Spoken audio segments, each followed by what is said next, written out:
Hello students, I am Himadri Pashine from department of chemistry. आज हम discuss करेंगे characteristics property of D block element. इससे पहले वीडियो में मैंने आपको बताया था कि ट्रांजिशन एलिमेंट्स होते क्या हैं। ठीक है, मैंने बताया था कि डी ब्लॉक एलिमेंट्स को ही क्या कहा जाता है, ट्रांजिशन एलिमेंट कहा जाता है। ट्रांजिशन एलिमेंट कहने का कारण क्या था कि जो हमारा डी ब्लॉक होता है, ठीक है, ये जो डी ब्लॉक के एलिमेंट होते हैं, वो जो डी ब्लॉक के एलिमेंट है वो एस ब्लॉक और पी ब्लॉक के बीच में पाए जाते हैं। एस ब्लॉक जो कि हाईली रिएक्टिव कंपाउंड होते हैं और पी ब्लॉक जो कि कोवैलेंट बॉन्ड का फॉर्मेशन करने की कैपेसिटी रहते हैं। इन दोनों के कारण ही डी ब्लॉक क्या होते हैं, ट्रांजिशनल होते हैं। ठीक है, तो अब आज हम डिस्कस करेंगे कि डी ब्लॉक एलिमेंट की कैरेक्टरिस्टिक्स प्रॉपर्टी क्या क्या होती है। सबसे पहली प्रॉपर्टी है electronic configuration. They show small difference between D block element because of D orbital. आप सभी जानते हैं कि जब हम पीरियोडिक टेबल में लेफ्ट टू राइट मूव करते हैं तो डिस्टेंस कितने इलेक्ट्रॉन का रहता है, 1 इलेक्ट्रॉन का रहता है। ठीक है, जिसके कारण उनके बीच में डिफरेंसेस बहुत ही माइनर होते हैं। Last two orbital are half filled, 1 or 2 electron in s orbital and then enter the electron in d orbital। ठीक है, फॉर एग्जाम्पल 3D सीरीज़ की हम बात करें तो 3D सीरीज़ में हमारा क्रोमियम का एटॉमिक नंबर 24 होता है और कॉपर का एटॉमिक नंबर 29 होता है। तो क्रोमियम का जो लास्ट इलेक्ट्रॉनिक कॉन्फ़िगरेशन क्या होता है, 3d4 4s2 होता है, जिसमें से s ऑर्बिटल का एक इलेक्ट्रॉन जंप करके कहाँ चला जाता है, d ऑर्बिटल में, और क्या बन जाता है कॉन्फ़िगरेशन 3d5 4s1। इसका मतलब जब हमें यदि हमारे 3D ऑर्बिटल में हाफ फील्ड के लिए एक इलेक्ट्रॉन की कमी हो तो वहाँ क्या होता है, एस ऑर्बिटल से एक इलेक्ट्रॉन कहाँ जंप करके चला जाता है, 3D में चला जाता है और वो जो होता है वो हाफ फील्ड होता है। लेकिन यदि हम कॉपर की बात करें जिसका एटॉमिक नंबर 29 होता है, इसका लास्ट कॉन्फ़िगरेशन क्या है, 3d9 4s2। यहाँ देख सकते हैं 9 इलेक्ट्रॉन है, एक इलेक्ट्रॉन की कमी है, तो फिर 4s2 का एक इलेक्ट्रॉन जंप करके कहाँ चल जाता है, 3d9 में क्या होता है configuration 3d10 4s1। Same as it is यदि हम 4D सीरीज़ की बात करें तो निमोनियम जिसका एटॉमिक नंबर Nb जिसका एटॉमिक नंबर क्या है 41 है, उसका आखिरी कॉन्फ़िगरेशन क्या है 4d5 5s1। मॉलिब्डेनम का कॉन्फ़िगरेशन एटॉमिक नंबर क्या है 42, इसका आखिरी इलेक्ट्रॉनिक कॉन्फ़िगरेशन क्या है 4d5 5s1। मतलब ये दोनों क्या है, हाफ फील्ड है। देन 5D सीरीज़ की बात करें तो प्लेटिनम और गोल्ड। प्लेटिनम का एटॉमिक नंबर 79, गोल्ड का प्लेटिनम का 78 और गोल्ड का 79। तो क्या हो जाएगा 5d10 CX0 5d10 CX1। Clear है। तो जो हमारा इलेक्ट्रॉनिक कॉन्फ़िगरेशन होता है डी ब्लॉक एलिमेंट के हाफ फील्ड अपना कंप्लीट करने के लिए या फुल फील्ड कंप्लीट करने के लिए वो एस ऑर्बिटल से एक या दो इलेक्ट्रॉन को क्या कर लेते हैं, गेन कर लेते हैं। ठीक है, देन सेकेंड प्रॉपर्टी आती है एटॉमिक एंड आयोनिक रेडियाई। तो एटॉमिक और आयोनिक रेडियाई में क्या होता है, in D block element move from left to right in table lower the atomic and ionic radii.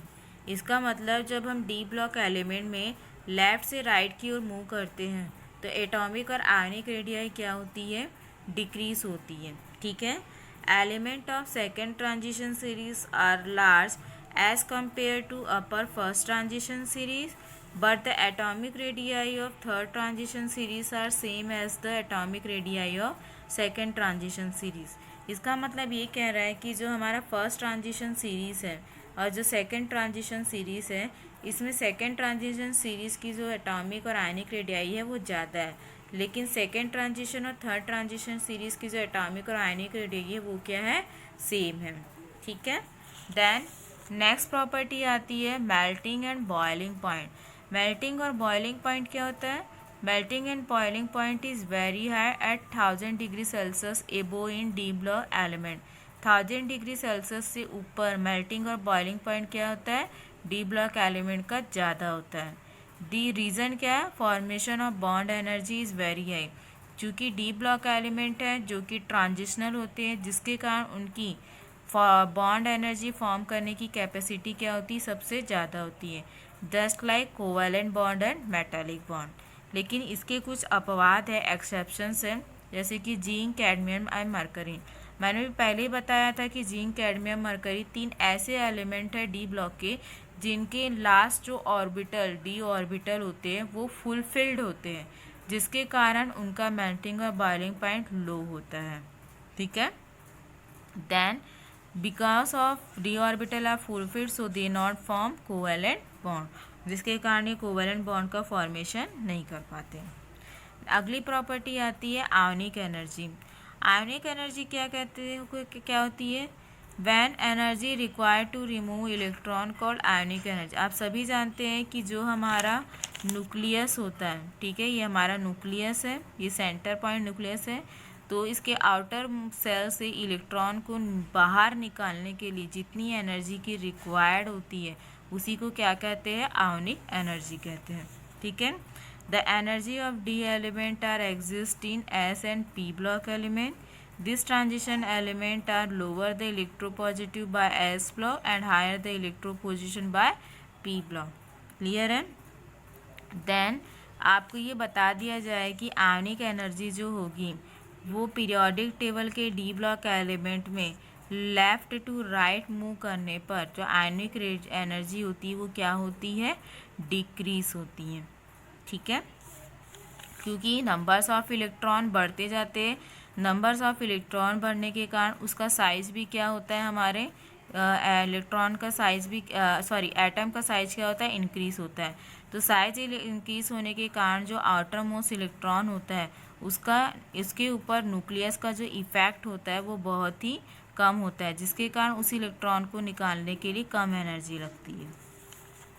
Then oxidation number, they show variable oxidation state and we found one और more positive oxidation number, जैसे कि copper +1 +2, iron +2 +3, chromium +1 +6, manganese +2 +7। ठीक है, तो ये जो oxidation number होते हैं जनरली 2 टाइप के होते हैं। तो पहला ऑक्सीडेशन नंबर क्या है, लोअर ऑक्सीडेशन स्टेट, और दूसरा क्या है, higher oxidation state.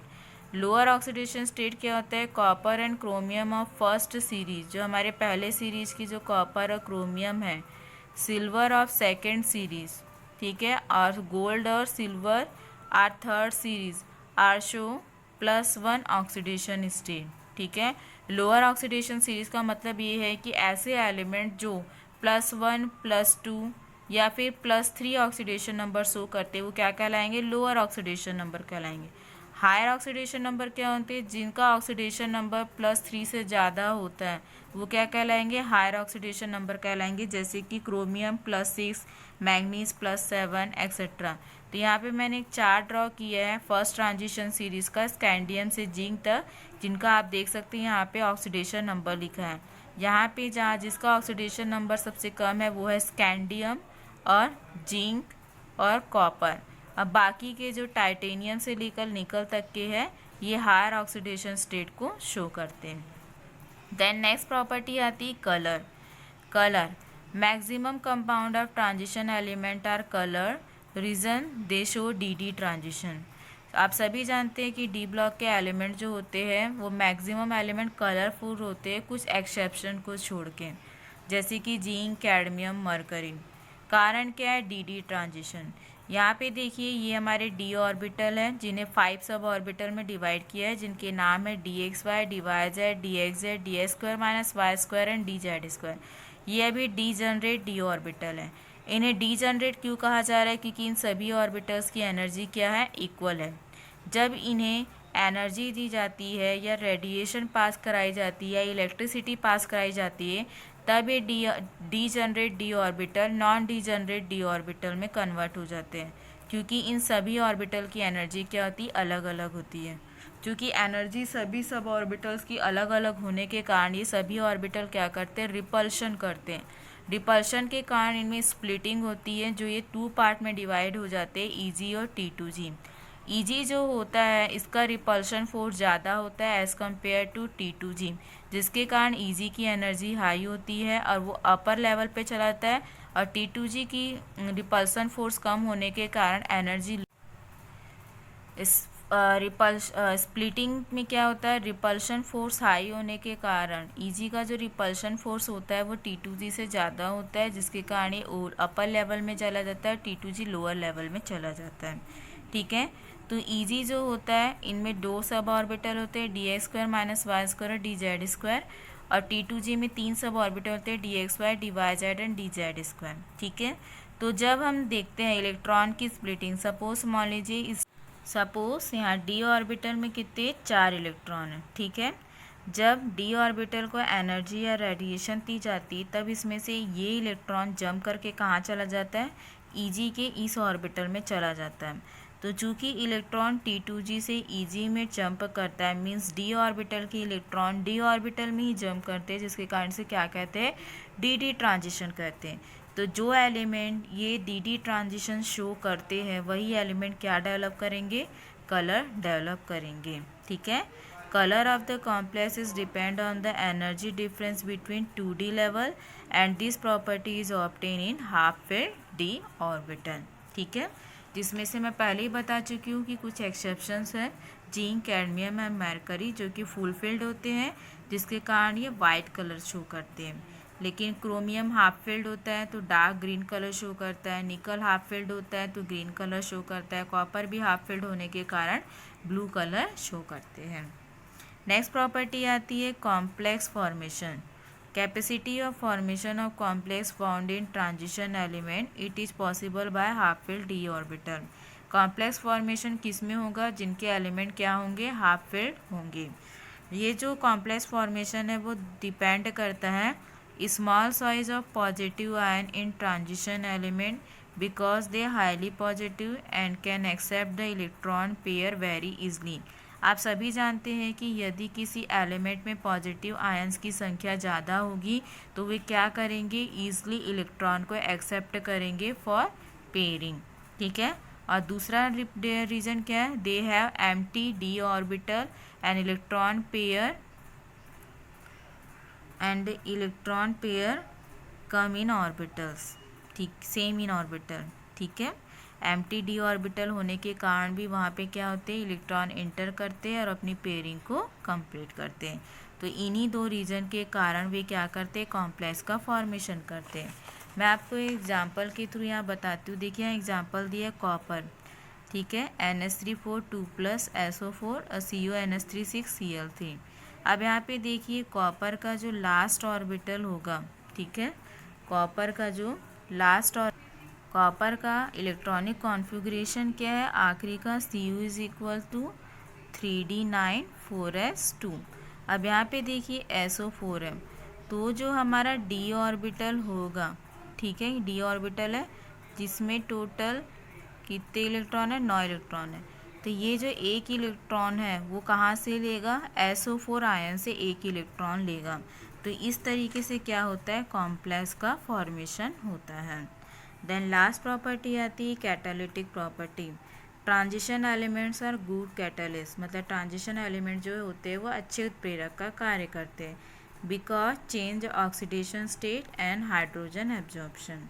For example ferric oxide, ammonia formation by Haber method, vanadium oxide, H2SO4 of Sampac method, निकल powder, natural oil bye hydrogenation. इसका मतलब डी ब्लॉक एलिमेंट्स को हम एज अ गुड कैटलिस्ट के फॉर्म में use कर सकते हैं।